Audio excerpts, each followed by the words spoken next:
Hi hello namaste welcome to Vijaya home and blogs. Summer వచ్చేసిందంటే మల్లెపూలు బాగా పూస్తూ ఉంటాయి కదా. మల్లెపూలు ఇంకా మార్చి నెల వచ్చినా కూడా సరిగ్గా రాలేదనే వాళ్ళకి ఒక చిన్న టిప్ చెప్దాం అనుకుంటున్నానండి. ఇక్కడ నేను చూపిస్తున్నాను కదా మల్లెంట అంతా కూడా. ఇది మొన్న జనవరిలో మేము చాలా వరకు కట్ చేసేసాము. చిగుర్లు అయితే వచ్చాయి కానీ పూత అయితే రాలేదండి. లాస్ట్ ఇయర్ చక్కగా ఈ పాటికి పువ్వులు వచ్చేసి బోల్డ్ అన్ని పూలు పూస్తూ ఉంది. దగ్గర దగ్గర 2-3 సార్లు పూతయితే మనకు వచ్చిందండి. కానీ ఈసారి ఎందుకో పూత రాలేదు. అది కూడా రీజన్ చెప్తాను. మల్లెపూలు ఎక్కువగా పుయ్యాలనుకున్నప్పుడు మనం ఒక నెల ముందుగానే ఈ ఆకులన్నీ దూసేస్తాం కదండి. అలాగే చేసాం కానీ ఏం చేసామంటే మేము మొదల వరకు కట్ చేసామన్నమాట. అవి కొంచెం పెరగడానికి టైం అయితే పట్టేసింది. అందుకని ఇంకా పూత రాలేదు. ఇక నేను ఇలా కాదని చెప్పి ఈరోజైతే మొత్తం దుయ్యడానికి మొదలు పెట్టుకున్నానండి. ఇలా వచ్చిన చిగురులో 1-2 చోట్ల మాత్రమే మొగ్గలు వచ్చాయి. మిగిలినంతా కూడా ఇలాగా ఆకులు మీకు లేత ఆకులు కనిపిస్తున్నాయి కదా, కానీ అసలు మొగ్గైతే రాలేదండి. ఇక దీనికి కాస్త ఏదైనా ఫెర్టిలైజర్స్ కూడా ఇద్దాం అనుకుంటున్నాను ఈరోజు.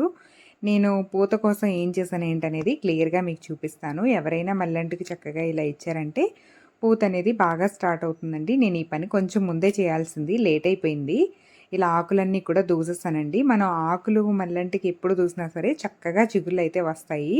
ఆ చిగుర్లు కాస్త బలంగా ఎక్కువగా మొగ్గతో కలిపి రావాలి అనుకుంటే నేను చేసే చిన్న పని అయితే చేయండి. నేను ఈ ఆకులు తీసే ముందు రోజు నైట్ అయితే ఇక్కడ బాగా వర్షం పడిందండి. ఇక అందుకని ఈ రోజైతే నేను నీళ్ళు పెట్టలేదండి. మనం ఇలాగ ఎప్పుడు ఆకులు తీసేసినా సరే ఎక్కువగా నీళ్ళు ఇచ్చామనుకోండి మల్లెంటికి ఒకరోజు ఫుల్గా నీళ్ళు పెట్టేసి ఒక 2-3 రోజులు అలా వదిలేసి తర్వాత మళ్ళీ నీళ్ళు పెడుతూ ఉన్నామనుకోండి మనకి చిగుర్లు కానీ మొగ్గలు కానీ బాగా వస్తాయి. ఇక నేనైతే వర్షం పడింది కదా అని ఈరోజు ఊరుకున్నాను.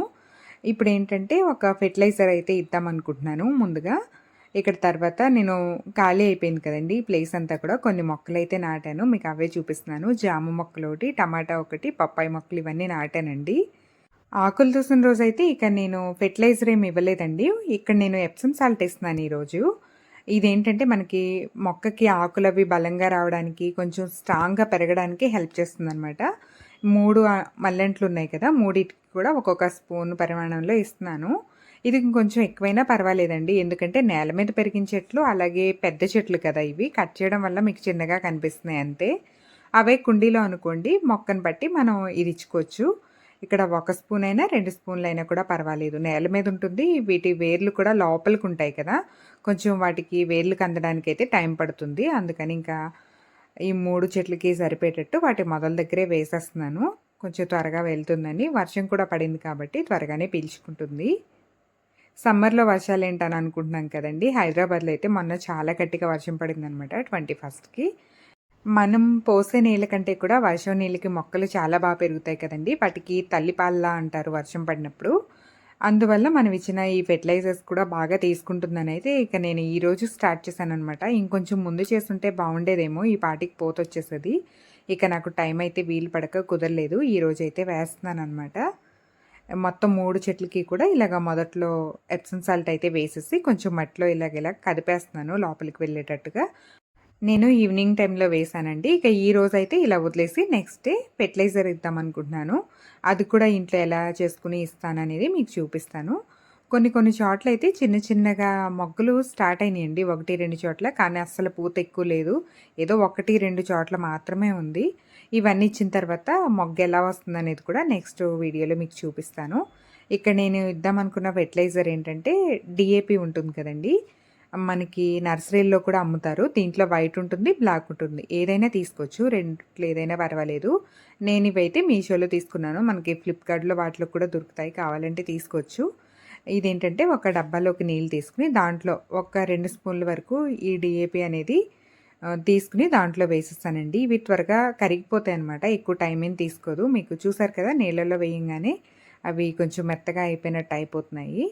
ఇవి ఒకసారి స్పూన్తో కలిపి పెట్టేసుకున్నాను. ఈరోజు నానబెట్టేస్తే నేను నెక్స్ట్ డే వేద్దామని చెప్పి ఇవి ముందు రోజే నానబెడుతున్నాను. చూడండి, ఇవి నలిపితే మనకి ఇలాగా కొంచెం మట్టి కలర్లో అనిపిస్తుంది. ఇవి వేసేసి కలిపేసి పక్కన పెట్టుకుంటున్నానండి.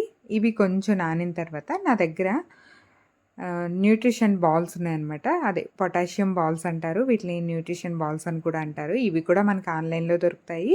అలాగే నర్సరీలో కావాలన్నా కూడా అడిగితే వాళ్ళు ఇస్తారండి. అవి కూడా ఒక 2 స్పూన్ల వరకు దాంట్లోనే వేసేసాను. ప్రత్యేకంగా డిఏపి ఒక్కటైనా ఇవ్వచ్చు, లేదంటే ఇలా 2 కలిపైనా ఇవ్వచ్చు. నేనైతే ఎలాగో వేస్తున్నాను కదా, అని ఇక 2 కలిపిద్దామని చెప్పి నానబెట్టేసి పక్కన పెట్టేసుకున్నానండి. నెక్స్ట్ డే అయితే వీటిని వేద్దామని అనుకుంటున్నాను. ఇంకా నెక్స్ట్ డే మీకు ఇక్కడ చూపిస్తున్నాను చూడండి. ఎలా కరిగిపోయాయో చూసారా? ఒక్కసారి స్పూన్‌తో ఇలా కలిపేసుకుంటే మనకి ఏదో చిక్కటి టీ ఉంటుంది చూసారా? ఆ టైప్‌లో కనిపిస్తుందనమాట. ఒకలాంటి బురద వాటర్ లాగా. దీన్ని మనం వాటర్‌లో మిక్స్ చేసుకోవాలి. నేనేంటంటే ఇక్కడ 3 చెట్లున్నాయి కాబట్టి వేసిన 2 స్పూన్లు ఉన్నాయి కదా! ఇది మనం డీఏపీ కానీ, పొటాషియం బాల్స్ కానీ వీటిని ఒక బకెట్ నీళ్ళల్లో ఫుల్‌గా కలిపేసుకున్నానండి. మొత్తం అంతా కరిగేటట్టు కొంచెం ఇలాగా 1కి 2 సార్లు కలుపుకుంటే ఇదంతా కూడా వాటర్‌లో మిక్స్ అయిపోతుంది. చూసారు కదా! ఇవి మనం బియ్యం కడిగిన నీళ్ళలో కూడా వేసుకోవచ్చు. నేనైతే నార్మల్ ప్లెయిన్ వాటర్‌లో వేసానులెండి. వీటిని మల్లి చెట్లకైతే ఇచ్చేస్తున్నాను. మల్లి చెట్టే కాదండి, ఏ మొక్కలకైనా ఇచ్చుకోవచ్చు. కూరగాయ మొక్కలైనా, పళ్ళువైనా, పువ్వులవైనా ఏ మొక్కలకైనా ఇవ్వచ్చు. కొంచెం ఎక్కువగానే వేస్తున్నానండి ఈ మొక్కలకి. నేను ఈరోజు ఈ వాటర్ వేస్తున్నాను కదండీ! నిన్నైతే ఆకులు తీసినట్టు, అంతకు ముందు రోజు వర్షం పడిందనమాట. ఇంక ఇవాళ వాటర్ ఇచ్చిన తర్వాత మళ్ళీ ఒక 2 రోజుల వరకు నేను వాటర్ అయితే పెట్టను. మనం కొంచెం అలా గ్యాప్ ఇచ్చి నీళ్ళు పెడితే ఇది ఫాస్ట్‌గా మనకి చిగుర్లవి వచ్చి మొగ్గొస్తుందనమాట. వర్షం పడిన తడి కూడా ఇంకా సరిగ్గా ఆరలేదండి. లేదంటే ఇంకొక బకెట్ వరకు నార్మల్ నీళ్ళు కూడా పోసేసేయొచ్చు. తడి ఉంది కదా అని వీటి వరకు ఇచ్చి ఊరుకుంటున్నాను. నెక్స్ట్ మొగ్గెలా వచ్చిందనేది కూడా మీకు నెక్స్ట్ వీడియోలో షేర్ చేస్తాను. ఒక ఐడియా ఉంటుంది కదా! ఒక 10 రోజులకు కానీ, 15 రోజులకు కానీ ఇలా ఇస్తూ ఉంటే మనకి ఒక్కసారి మొగ్గొచ్చిన తర్వాత అవి అయిపోంగానే మళ్ళీ చిగుర్లొచ్చి మొగ్గలు రావడానికైతే ఇది పనిచేస్తుందనమాట. అలాగే కుండీలో మొక్కలకు కూడా సేమ్ ఇదే వాటర్ మనం ఇవ్వొచ్చండి. ఇలా ఇవ్వడం వల్లే ఈ మధ్య కొంచెం మొక్కలు కాస్త బాగా ఎదుగుతున్నాయనమాట. సమ్మర్‌లో కూడా పచ్చగా అనిపిస్తున్నాయి. వీటి వల్ల మనకి ఫ్లవరింగ్ అనేది చాలా ఉంటుందండి. మనం టమాటాలు గానీ, పచ్చిమిర్చి గానీ ఇలాంటివి వేసుకున్నప్పుడు కూడా ఇవి బాగా పనిచేస్తుందనమాట. గులాబీలు చూసారా ఎంత బాగా వచ్చినాయి ఈ వాటర్ ఇవ్వడం వల్లేనండి.